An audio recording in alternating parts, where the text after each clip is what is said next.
1983 में खेले जाने वाले उस विश्व कप के लिए भारतीय टीम जब इंग्लैंड पहुंचती है तो इंग्लैंड की नज़र में भारतीय टीम की स्थिति कुछ ऐसी थी कि टीम इंडिया को रिसीव करने के लिए वहां पर कोई बस भी खड़ी नहीं थी। Where is our team bus? No bus here for Indian team.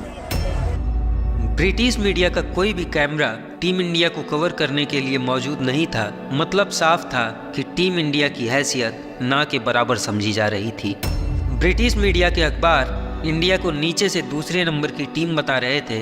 इस विश्व कप में कुल 8 टीमें भाग लेने वाली थी, जिसमें 8वें नंबर पर जिम्बाब्वे की टीम को बताया जा रहा था और टीम इंडिया को 7वें नंबर पर स्थान दिया जा रहा था। ब्रिटिश मीडिया के अखबार वेस्ट इंडीज और इंग्लैंड को इस विश्व कप का प्रबल दावेदार मान रहे थे। इस विश्व कप के दावेदारों में भारत का कहीं कोई नामो निशान तक नहीं था। टीम इंडिया को जो एंट्री पास मिला था, उस पास से सभी स्टेडियम में जाने की इजाज़त तो थी, लेकिन लॉर्ड्स के मैदान में जाने की इजाज़त नहीं थी। अंग्रेज लॉर्ड्स के मैदान को क्रिकेट का मक्का मानते हैं और क्रिकेट के उस मक्का में भारत को प्रवेश की इजाज़त नहीं थी।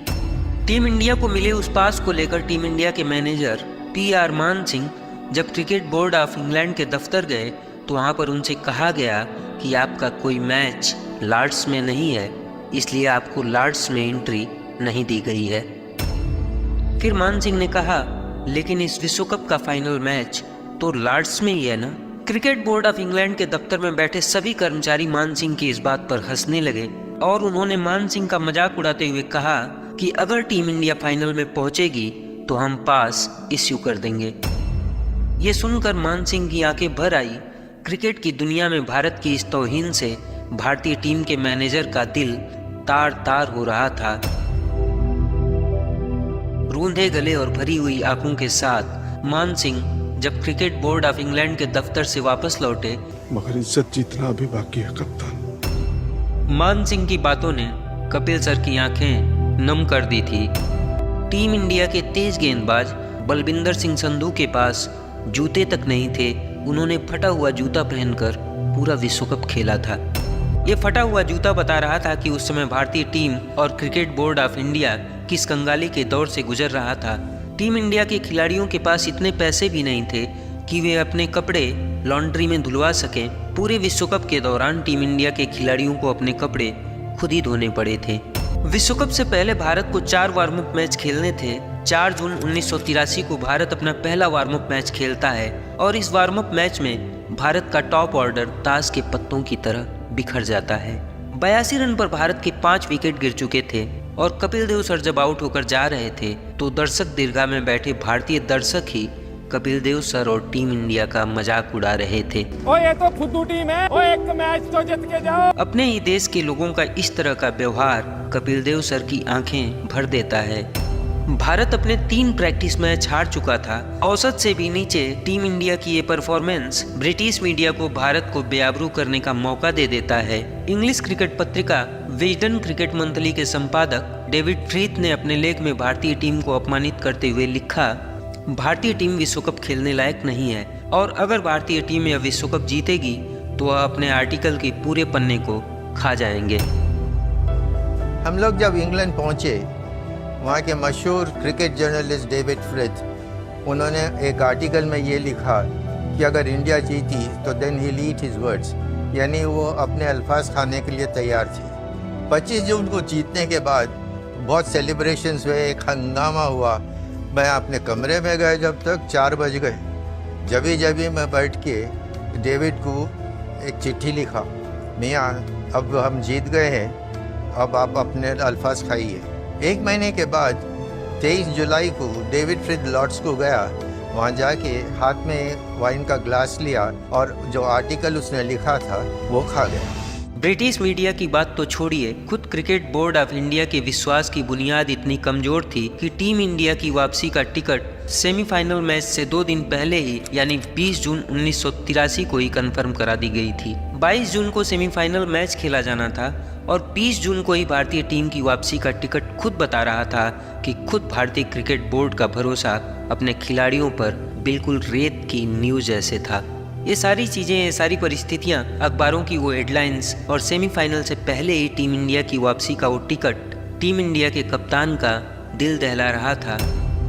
लेकिन पसीनों की स्याही से जो लिखते हैं अपने इरादों को, उनके मुकद्दर के सफ़ेद पन्ने कभी कोरे नहीं रहते।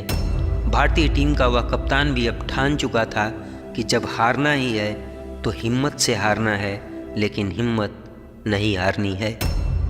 9 जून 1983 को भारत और वेस्टइंडीज़ का पहला मैच प्रारंभ हुआ। विश्व कप के इतिहास में वेस्टइंडीज़ ने अब तक कोई पराजय नहीं देखी थी। वहीं पिछले 2 विश्व कप में भारत ने सिर्फ 1 जीत हासिल किया था, वह भी दुनिया की सबसे कमज़ोर टीम ईस्ट अफ्रीका के खिलाफ, जो इस विश्व कप में भाग लेने के काबिल भी नहीं बची थी। ऐतिहासिक आंकड़े बता रहे थे कि भारत की हार निश्चित है। ओल्ड ट्रैफोर्ड मैनचेस्टर में यह मुकाबला प्रारंभ होता है। वेस्टइंडीज़ ने टॉस जीतकर भारत को बैटिंग करने का न्योता दिया। भारतीय ओपनर कृष्णामाचारी श्रीकांत जब सुनील गावस्कर के साथ भारतीय पारी का प्रारंभ करने गए तो देखा कि वेस्टइंडीज़ के विकेट कीपर जेफ डुजान विकेट के काफ़ी पीछे खड़े थे। तो श्रीकांत सर ने सुनील गावस्कर सर से पूछा, सनी, कीपर इतनी दूर क्यों खड़ा है? सनी सर बिना कुछ बोले मुस्कुराते हुए अपनी स्ट्राइक पर चले गए और माइकल होल्डिंग ने जब पहले ही ओवर की पहली गेंद 150 की रफ्तार से फेंकी और गेंद जब सुनील गावस्कर सर की आंखों के सामने से सटाक से बुलेट की रफ्तार से निकली, तो अब श्रीकांत सर की समझ में आ चुका था कि कीपर इतनी दूर क्यों खड़ा था। गावस्कर सर वेस्टइंडीज़ के गेंदबाजों को पहले खेल चुके थे, लेकिन श्रीकांत सर के लिए इतनी रफ्तार भरी गेंदों का अनुभव यह पहली बार था। Michael holding, Andy Roberts, Malcolm martial यह दुनिया के सबसे खूंखार गेंदबाज हुआ करते थे। इस पहले ही मैच में श्रीकांत सर का साहस माइकल होल्डिंग की रफ्तार के सामने दम तोड़ देता है और श्रीकांत सर सिर्फ 14 रन बनाकर अपना विकेट गंवा देते हैं। इसके बाद सुनील गावस्कर 19 और मोहिंदर अमरनाथ 21 रन बनाकर वेस्टइंडीज़ के गेंदबाजों के सामने घुटने टेक चुके थे। 24 ओवर की समाप्ति पर महज 76 रन के स्कोर पर भारत के 3 विकेट गिर चुके थे, लेकिन भारत की तरफ से अभी तक कोई भी बल्लेबाज एक बाउंड्री तक नहीं मार पाया था। इसके बाद भारत की पारी की कमान यशपाल सर ने संभाली और उन्होंने 89 रन की एक अविस्मरणीय पारी खेल डाली। यशपाल सर की इस जांबाज पारी की बदौलत भारत 60 ओवर में अपने 8 विकेट खोकर 262 रन के एक सम्मानजनक स्कोर तक जा पहुंचा था, लेकिन धुरंधरों से भरी वेस्टइंडीज़ के सामने 262 रनों का यह स्कोर कुछ खास मायने नहीं रखता था। Gordon Greenidge, Desmond Haynes, Viv Richards और क्लाइव लाइट जैसे विस्फोटक बल्लेबाजों से सजी इस टीम के लिए 262 रनों का यह स्कोर ऊंट के मुंह में जीरा के अलावा और कुछ भी नहीं था।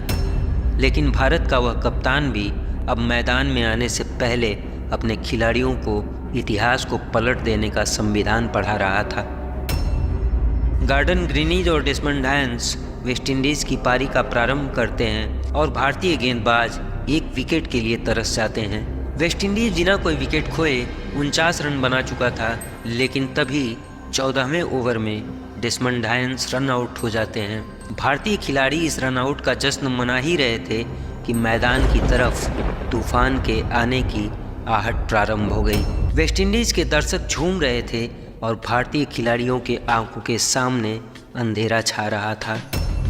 एक ऐसा तूफान जो किसी भी टीम को अकेले उड़ा ले जाने की क्षमता रखता था। एक ऐसा विस्फोटक बल्लेबाज जिसके सामने दुनिया का हर दिग्गज गेंदबाज पानी मांगता था। एक ऐसा विध्वंस जिसके कहर से दुनिया की हर टीम खौफ खाती थी, और एक ऐसा डर जिसके अंजाम से उस जमाने में दुनिया की हर टीम डरी हुई थी। मैदान पर विवियन रिचर्ड्स का प्रवेश हो चुका था, लेकिन इस तूफान को रोकने के लिए टीम इंडिया का वह कप्तान भी अपने खिलाड़ियों के दिलों में एक अटल पहाड़ का निर्माण कर रहा था। और कुछ इसी हाल और हालात में 56 रन के स्कोर पर वेस्टइंडीज़ गार्डन ग्रीनिज के रूप में अपना दूसरा विकेट खो देता है। बलविंदर सिंह संधू ने ग्रीनिज को अपना शिकार बना लिया था, लेकिन वो तूफान अभी भी मैदान में था। लेकिन उस तूफान के प्रारंभ होने से पहले ही बारिश प्रारंभ हो जाती है। इस मैच को अगले दिन के लिए टाल दिया जाता है। वेस्टइंडीज़ के खाते में थे 67 रन और भारत के हिस्से में आए थे 2 विकेट। अगले दिन जब कपिल सर की नींद खुली तो अखबारों की सुर्खियों में था कि बारिश ने भारत को एक भारी पराजय से कुछ घंटों के लिए बचा लिया। भारत के कप्तान ने जब उस खबर को देखा तो अखबार को उठाकर अपने जूते साफ करना प्रारंभ कर दिया। मतलब साफ था, दुनिया कुछ भी कहे, कुछ भी लिखे, लेकिन भारतीय कप्तान के इरादे अडिग और अटल थे। खैर, वह मैच जहां पर छूटा था वहीं से फिर से प्रारंभ होता है और रोजर बिन्नी ने वेस्टइंडीज़ के उस तूफान को, उस विध्वंस को पवेलियन का रास्ता दिखा दिया। महज 17 रन बनाकर तबाही मचाने आया वह तूफान अब चुपचाप जाकर पवेलियन में खामोशी के साथ बैठ जाता है। विव रिचर्ड्स का विकेट गिरने के बाद भारतीय खिलाड़ियों का जोश अपने चरम पर पहुंच चुका था और रोजर बिन्नी और रवि शास्त्री ने 3-3 विकेट लेते हुए पूरी वेस्टइंडीज़ की टीम को महज 228 रनों पर समेट दिया। भारत ने 34 रनों से वेस्टइंडीज़ के अहंकार को कुचलकर ब्रिटिश मीडिया और वहां के सट्टा बाजार पर कालिख पोतते हुए भारतीय खिलाड़ियों ने पुराने इतिहास के पन्ने को फाड़कर नया इतिहास लिख दिया था।